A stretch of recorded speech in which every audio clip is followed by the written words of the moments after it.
TIAA is on a mission. Why?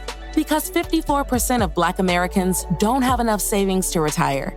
So in collaboration with big-name artists like Wyclef Jean, TIAA released Paper Right, new music inspiring a new financial future. With 100% of streaming sales going to a nonprofit that teaches students how to invest. Stream Paper Right now and help close the gap.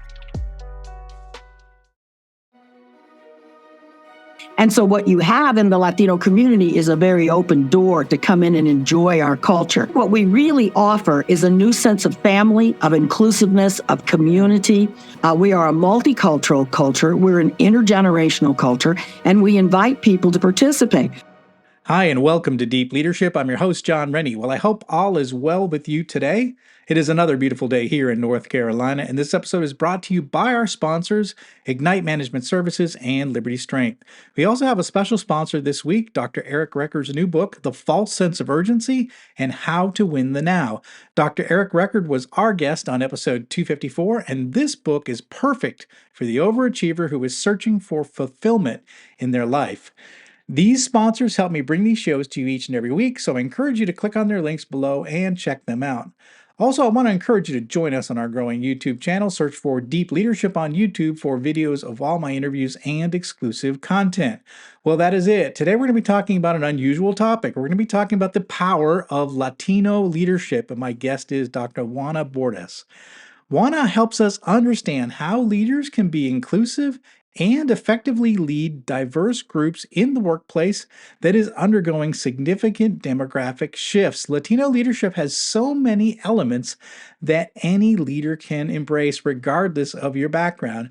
Juana reminds us that Latinos are a culture and not a race, and that culture can be learned. And I was a bit out of my comfort zone having this conversation with Dr. Bordas, since I have absolutely no Latino roots or background, but she was wonderful, and this was a conversation where I learned a lot more than I expected when I sat down with her. So don't skip this episode. You're going to be surprised how much you'll learn in this fun conversation. So are you ready to dive in? Let's get started.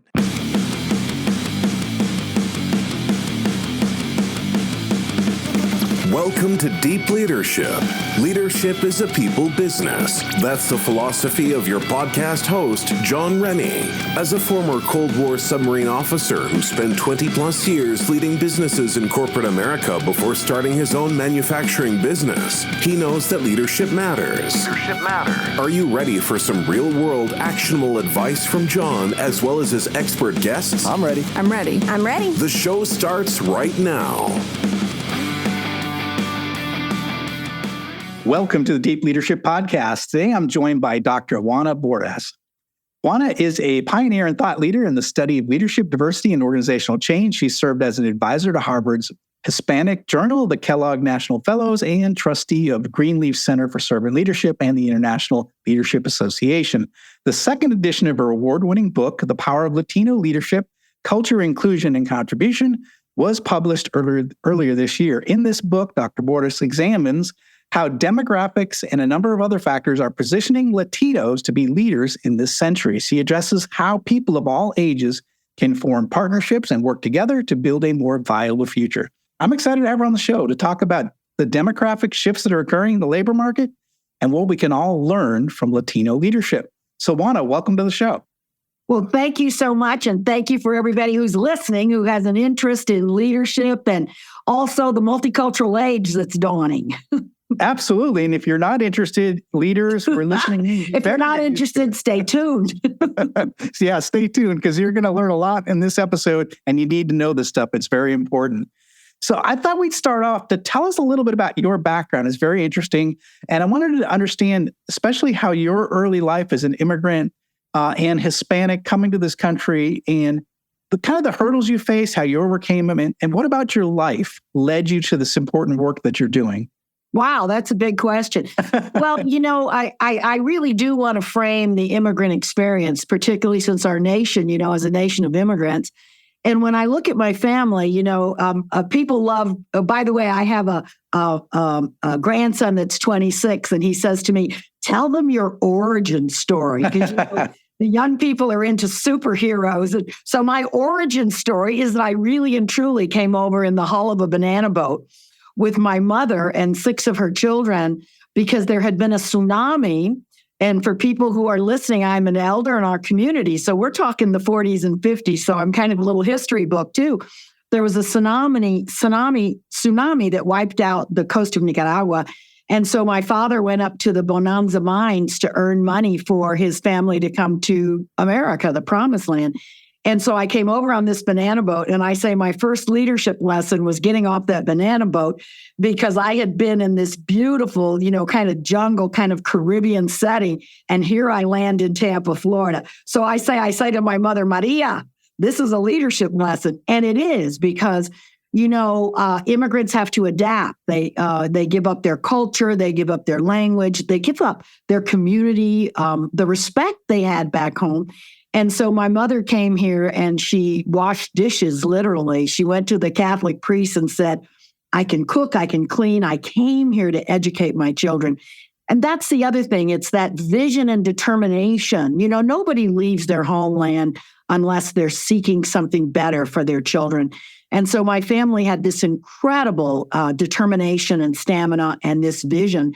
And because I was the youngest daughter, I had, a sister who sewed my clothes. They took care of me and they made sure that the youngest one, and I was the first one in my family to speak English. So I was another leadership lesson. I was a translator. I, helped my parents with things. But they made sure that their youngest daughter became educated. So I was the first one in my family to be able to go to college. It's a very long story, but I think what I want to leave the readers with is to really admire people that come here and that, they have such a strong work ethic as well, who are here to make a contribution. And so that's one of the things I really bring to the table because of my own background. It's interesting you say that because one of the things that I look for when I'm hiring people, especially in my, I started this company 8 years ago that I run, I look for the number one thing I look for is grit. I want to see that your passion and your perseverance. Tell me how you've overcome adversity in your life.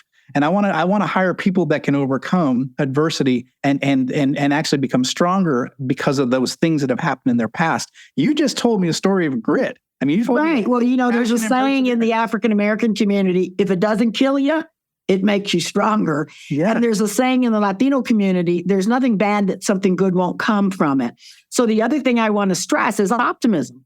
I mean, yeah, you can be in difficult situations, but if you have that determination, and it's really also about vision. Leadership is always about vision. My family had a vision for me, and they were willing to sacrifice, which is another, a lot of times people don't understand the sacrifice. They were willing to sacrifice for the betterment of those that were coming after them. And I say that's the greatest gift of leadership, is to leave a legacy for the next group that's coming on, whether it's in your business, in your family, or like my mother looking at her children who would become educated people.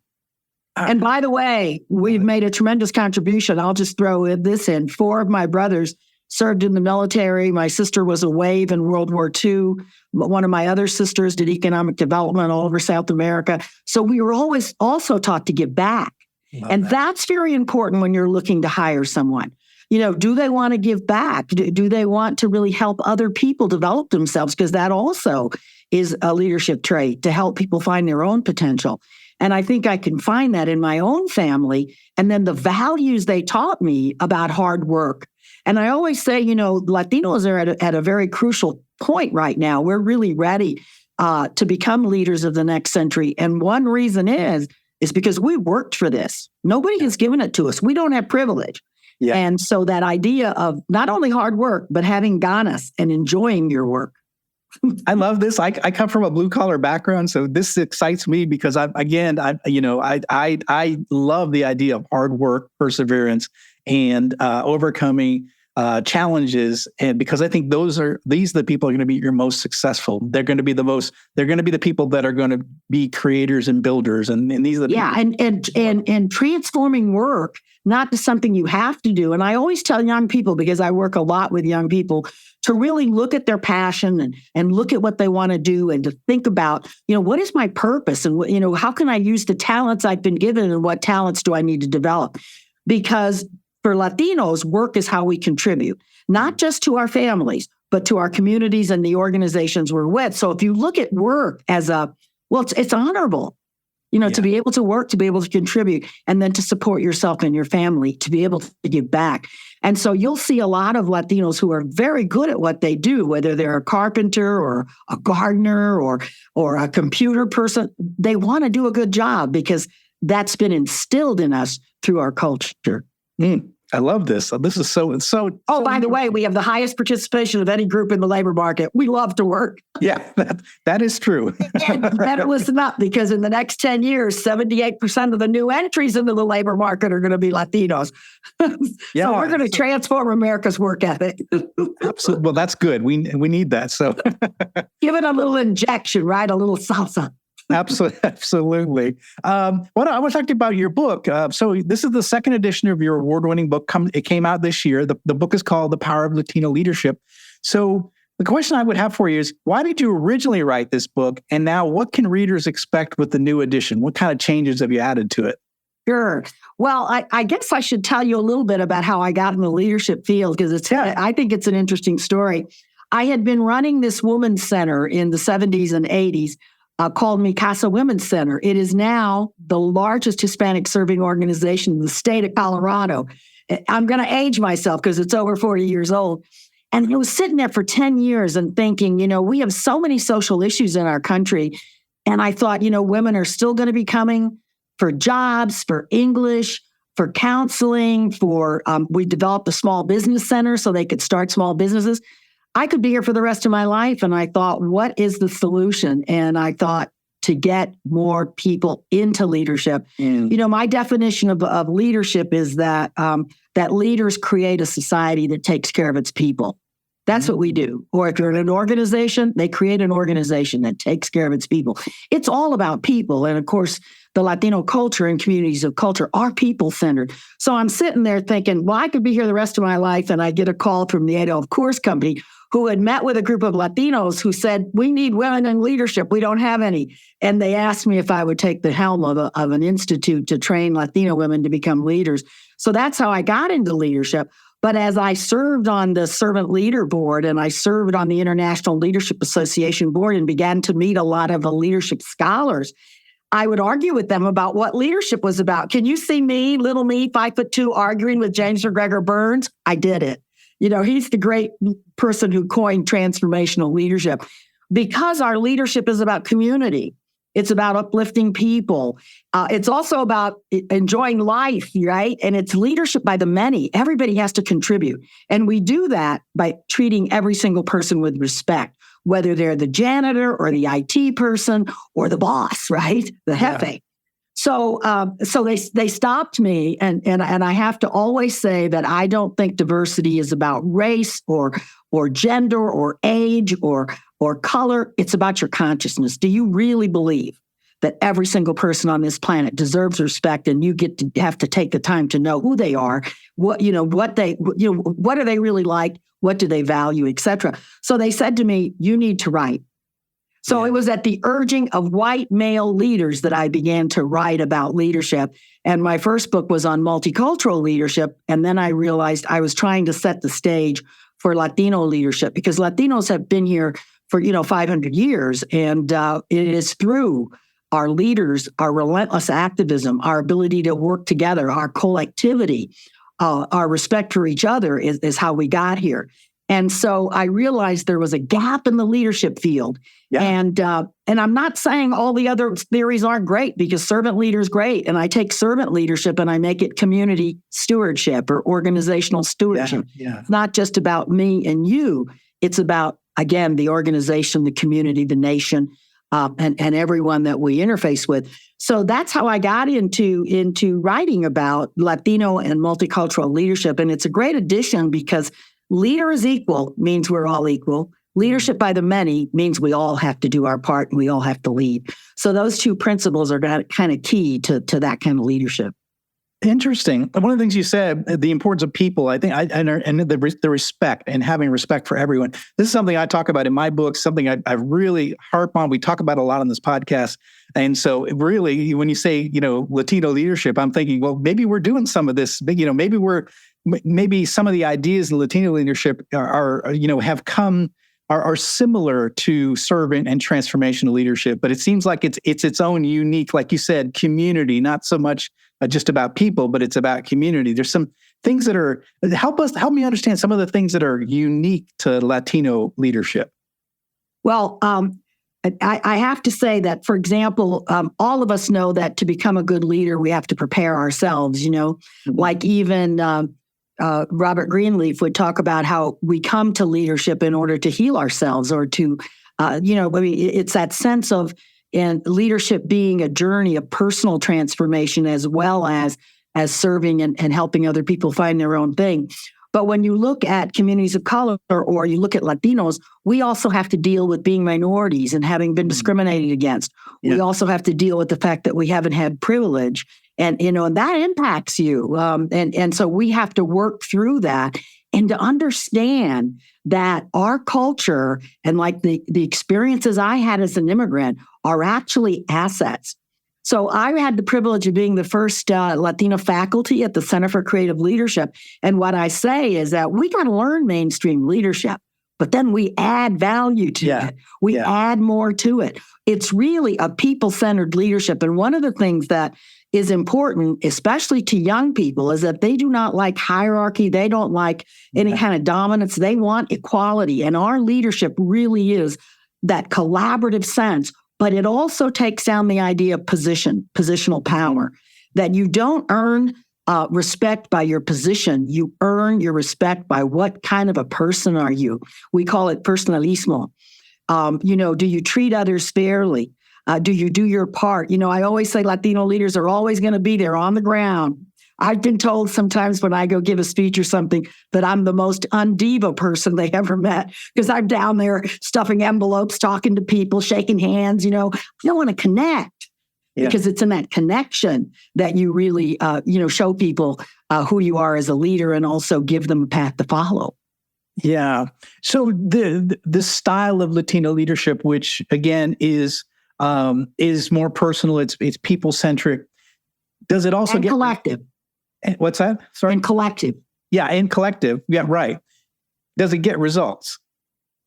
Well, look where we are. Look where we are as a people. I understand that 47% of Latinos are still working class, but we are really, moving up. And here's what I want to share with people. When you look at the younger generation, the majority of them under 18 already identify as mixed or multicultural. And that's something Latinos contribute to leadership because we're not a race, we're a culture. And there's Afro-Latinos, there's indigenous Latinos from our Indian backgrounds. 42% of us say we're European. There's Chino Latinos, there's Sephardic Jews that are Latinos. So we're a mixed culture. So we are really the paradigm for diversity and inclusion. Because one of the things about Latino leadership, it is totally and completely inclusive. Everybody is welcomed at the table. You just make the table larger, right? Yeah. And so there's this whole idea of not having hierarchy. And so that means that when you walk in a room, you don't necessarily know who the leader is or who the positional leader is. Because, they're just like everyone else. In fact, when I work with millennials, they call me Tia Juana, which means Aunt Juana, because that way I can still be an elder. I still have some knowledge to share, but, they feel comfortable with me. Yeah. And so that's a very important thing because the younger generation is really saying to all of us, work hand in hand with us because we have a lot of issues and challenges we need to face today together. We'll be right back after a quick word from our sponsors. As a leader, you're responsible for the mission and the people assigned to you. Regardless of the size of your team, employees are depending on you for their lives and careers. For the sake of your team and the people who entrust you with this role, you need to master the skills to become a great leader. Best-selling leadership author John Rennie is proud to introduce the Qualified Leadership book series. This new series teaches you how to become a people-centered leader. Great leaders know that employees who are respected, appreciated, and allowed to grow will go the extra mile. These books provide real-world leadership wisdom written from a hands-on perspective. If you want to be a more effective leader, this is the one book series you should read this year. This 3-book series contains the following best-selling leadership books: I Have the Watch, You Have the Watch, and All in the Same Boat for one low price of $39.99. Begin your journey to become a leader worth following. Go to johnsrennie.com and get your order in today. Hey, high achiever. Yes, you. Are you struggling in your battle against the false sense of urgency? That voice in the back of your head that says you have to always be more, do more, and stay busy? What if there was a way to work with someone to quiet that voice? Check out Dr. Eric Recker's new book, The False Sense of Urgency and How to Win the Now, and get ready to show up, level up, and thrive. Available now on Amazon or ericrecker.com. This episode is brought to you by Ignite Management Services. Ignite is led by Mike Watson, who you might remember from episode 137. Mike and his team believe that everything starts with leadership, whether it's strategy execution or cultural transformation. It's the role of the leader to create the conditions for their people to succeed.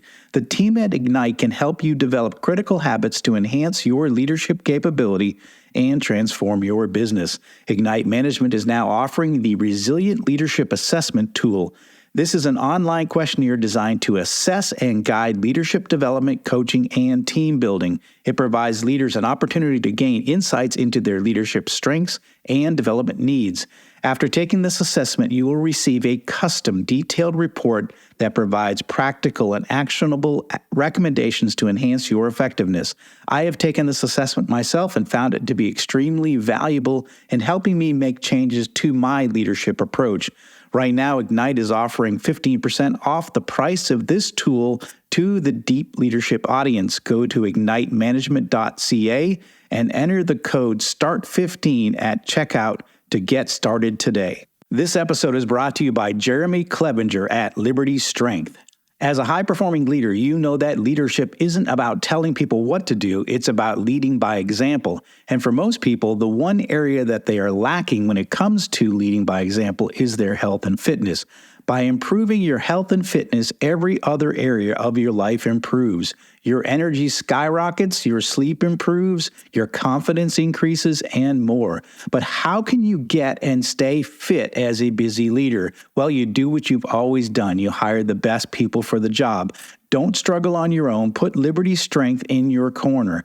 Jeremy and his team will work with you to take your physique, mindset, nutritional habits, and more to the next level with his step-by-step, all-inclusive coaching program. I've worked with Liberty Strength for the past 2 years, and I'm in the best shape of my life, and I'm still hitting strength personal records at 56 years old. If you want to step up your game, reach out to Jeremy at libertystrengthtx.com to find out more and get your initial consultation scheduled with him today. One thing you just said, and this is interesting to me. You say that Latinos are a culture and not a race, and that culture can be learned. And you say that opens the door for others, that you can become Latino by, I don't want to say it right. Corazon, by your heart. Heart, by corazon, heart. So how does someone who has, as we opened up before we recorded, I say I have zero Latino blood in me. So how do I become Latino in my leadership capabilities? What does that look like? Well, John, first of all, I want to say that everybody who is Latino has non-Latinos in their family. Like my sister married this German, and before you know it, he's learning the salsa. He wants his little batidos, which is his licuados at breakfast. Then he goes out and buys a piece of land because they live in Florida, and he starts raising mangoes and papayas, and he even has an iguana, and he's totally into it because it's a culture. Yeah. One of the things about Latinos is we have what's called a bienvenido spirit, a welcoming spirit, an open spirit. And I say that the U.S. needs another paradigm of what diversity and inclusion is. And that Latinos offer that. You know, our core, our DNA is about inclusion because that's how we are a mixed culture of all these different cultures. We only come from 26 countries. And we are intergenerational. We respect the elders, but we live for our youth, right? And so what you have in the Latino community is a very open door to come in and enjoy our culture. And people are doing this. I mean, that, tacos and Mexican food are America's favorite food, right? Absolutely. And salsa has been our favorite condiment since the 90s. But I think what we really offer is a new sense of family, of inclusiveness, of community, of the idea that connecting with people and belonging is really not only the spice of life, but that's where you really get your inspiration from, right? From other people. And so we are a humanistic culture. We are a multicultural culture. We're an intergenerational culture, and we invite people to participate. And you were talking before we got going about going to some Latinos fiestas, right? Yeah. Oh, yeah. So one of my principles in my book is gozar la vida, enjoy life. Yes. And so Latinos spend more money on going out to eat, even on movies, on technology so they can stay connected, on food, on entertainment. We work hard, but we over-index and all of that because you have to bring celebration to leadership. You have to bring that sense of life to leadership. And that's what keeps people working together. And it also gives you communal memories, remember that time and when we had that, and it makes people feel very special. I always start my leadership programs with people sharing who they are, their origin stories, because if you and I sat for a little while, we would find those connections, even though you're from another culture, from where you came from, we would find connections. And that's so important today because when we go into a company, we don't know each other's grandparents. Right. And in generations past, we would have. Yes. So it's the role of the leader to build that sense of community in the workplace, to say to people, okay, where did you come from? Where are your values? Who are your grandparents? And how can we weave a new sense of community? So Latinos offer a new paradigm. We want to make diversity and inclusiveness a core value of our country.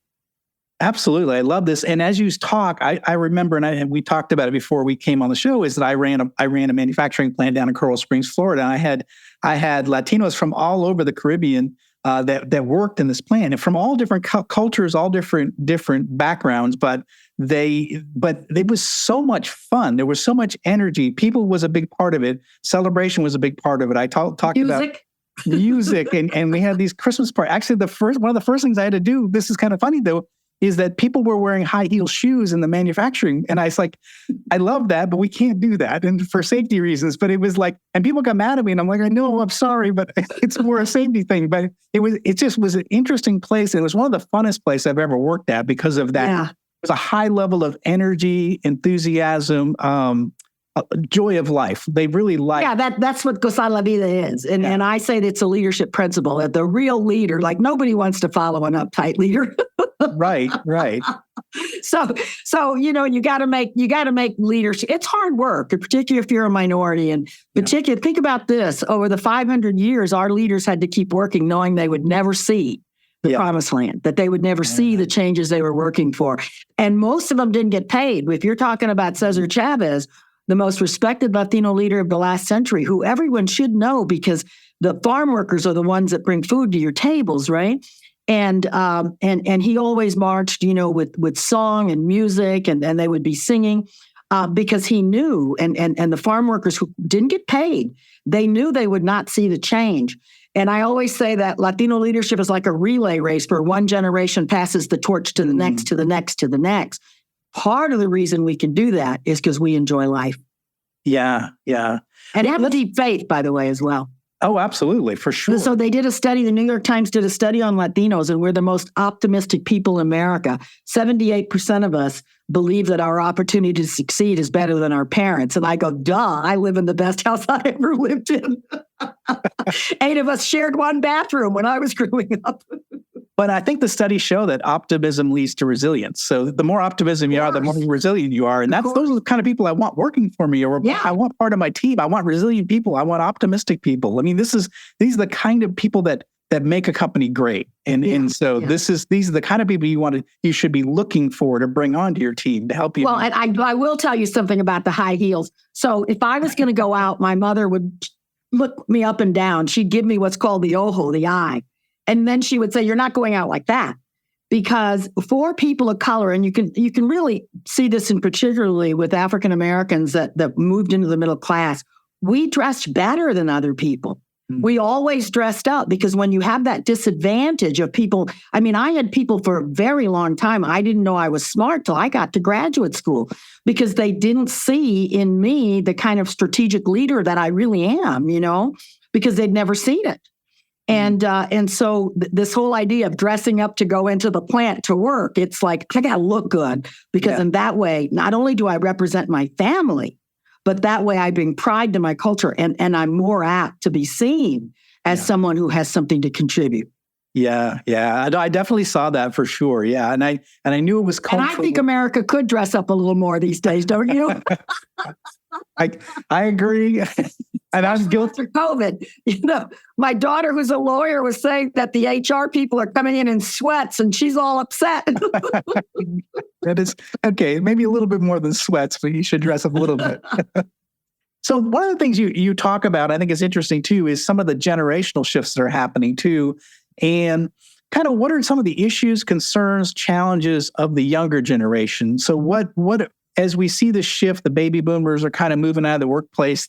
We're seeing the demographic shifting to younger.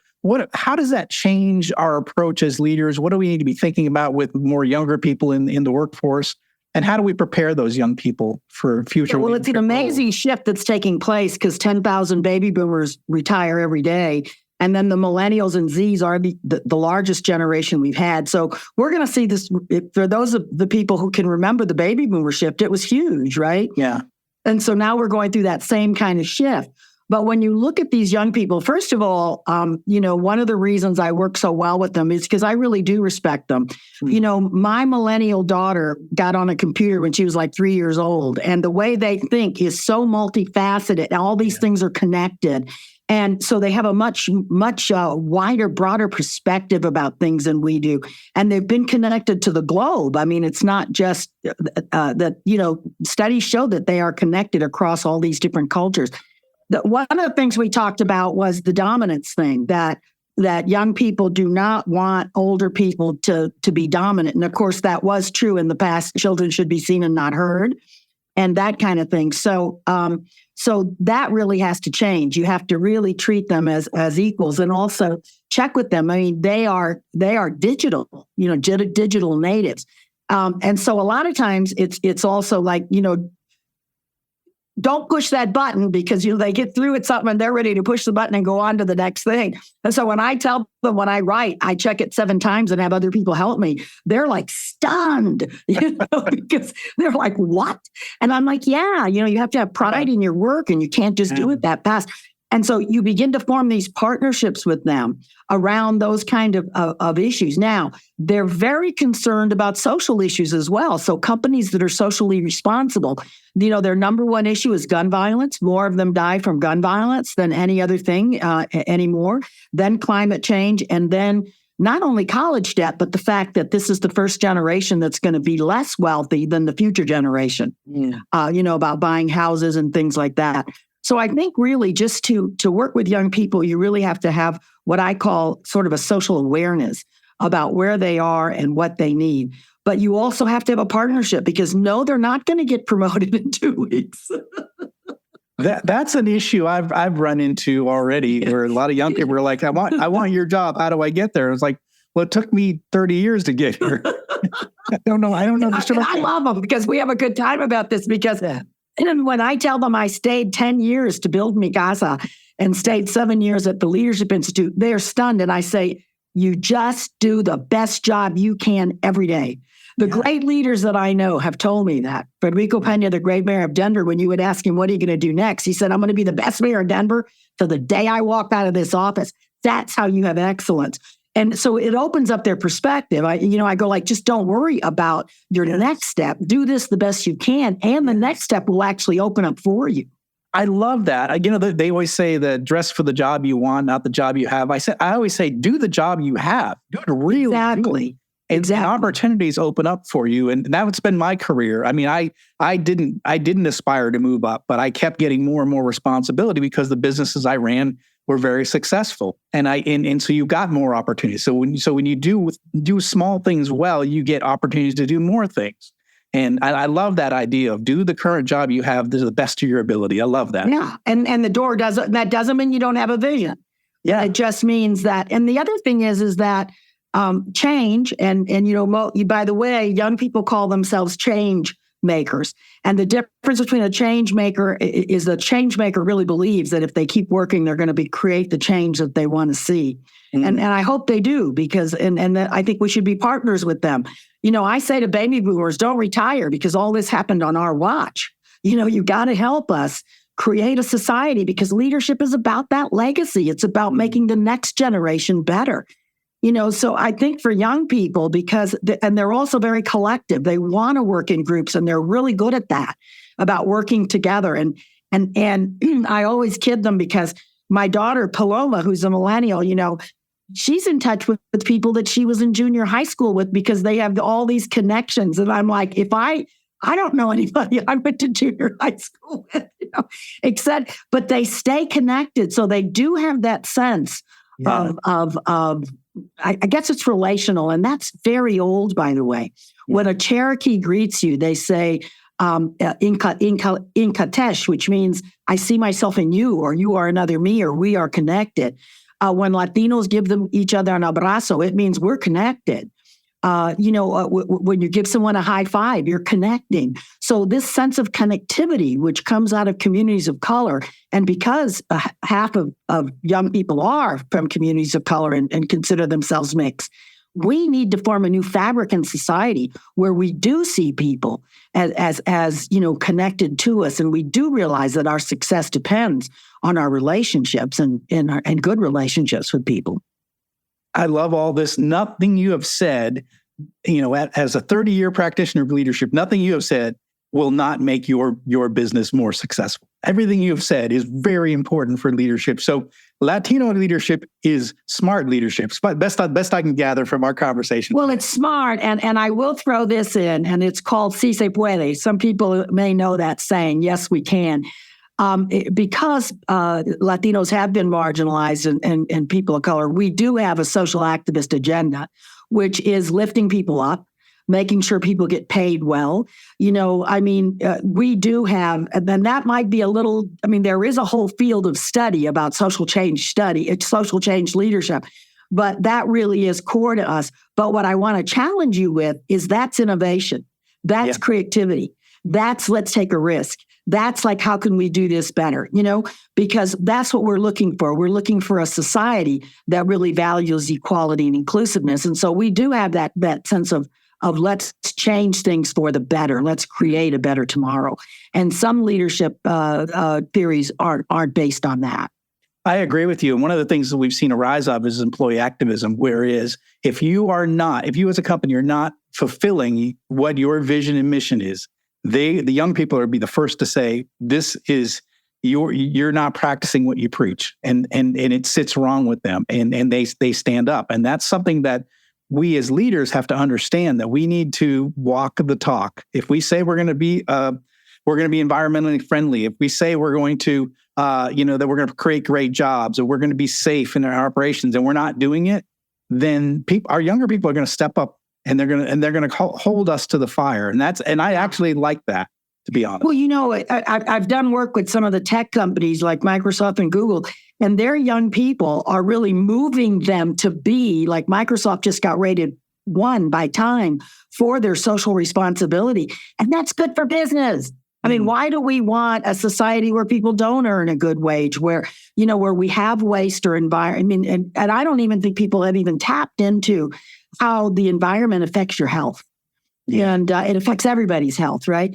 And so I think young people today they call themselves change makers, and they really want to see a better tomorrow because they're the ones who are going to inherit. Yep, absolutely. So this has been fantastic. What final message would you like to leave with our listeners? Well, I do want to go back to your Latino by corazón, the Latino by heart, because it is a new concept for diversity that we can all join together with a bienvenido spirit, and you got to give some people a little space to be themselves. In the Latino community, people really do. They can wear their bright colors. They can be loud because we're louder than most people, and we have to have that sense of acceptance and also that sense of joy in humanity. That every single one of us is unique. I always say we are a one-of-a-kind design. Right? A unique expression of the divine, and so how can we get to that kind of society?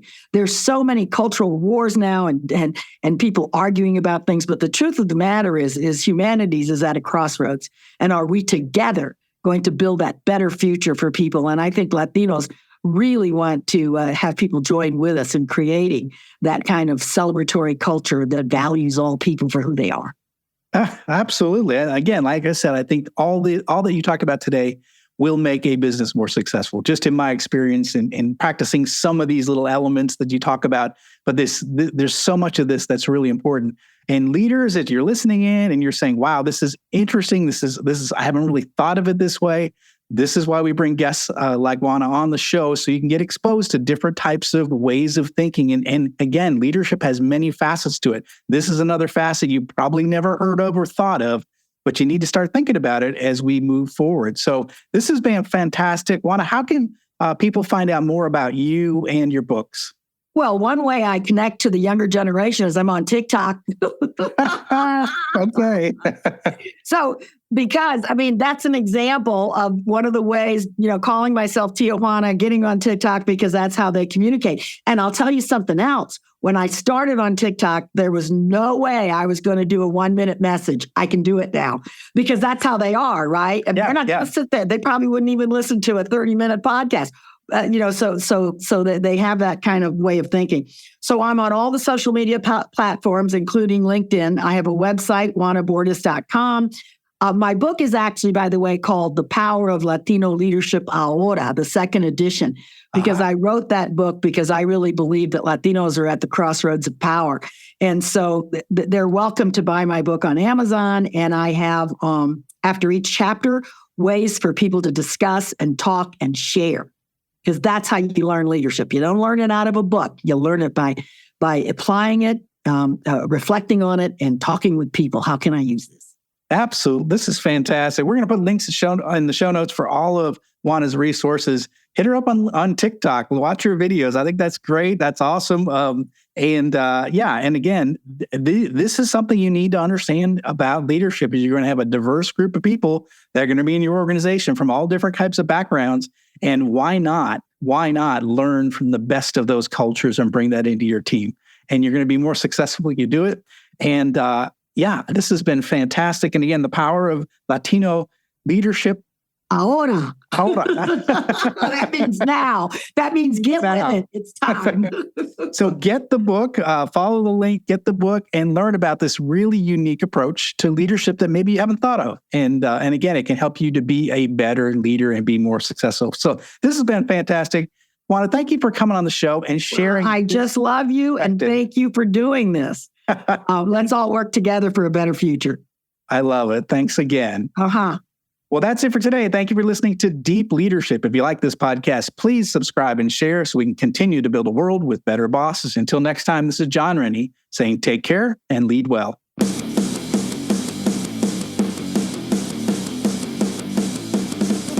Thank you for listening to Deep Leadership. Thank you. Thank you. Thank you, thank you, thank you for all you do. We hope you enjoyed today's episode. For more information and updates, please visit our website at www.deepleadershippodcast.com or johnsrennie.com. Until next time, take care.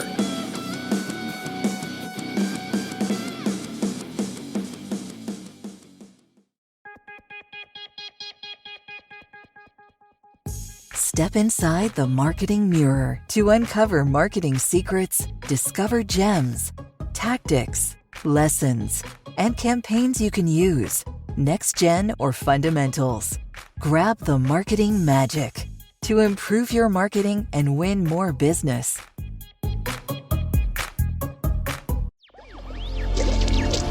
Electricast. Hey there, fabulous souls. I'm Stephanie Baclaan. And I'm Eden Alpert. And we're the hosts of the brand new podcast, Unapologetically Fab. Get ready to join us on an amazing and real journey as we dive into life after 40 and own it. We're all about changing the narrative, leaning into who you are, and living a life by your own design. Join us as we embrace life unapologetically and redefine success. This is Unapologetically Fab, an Electric Cat production. See you there. Electricast.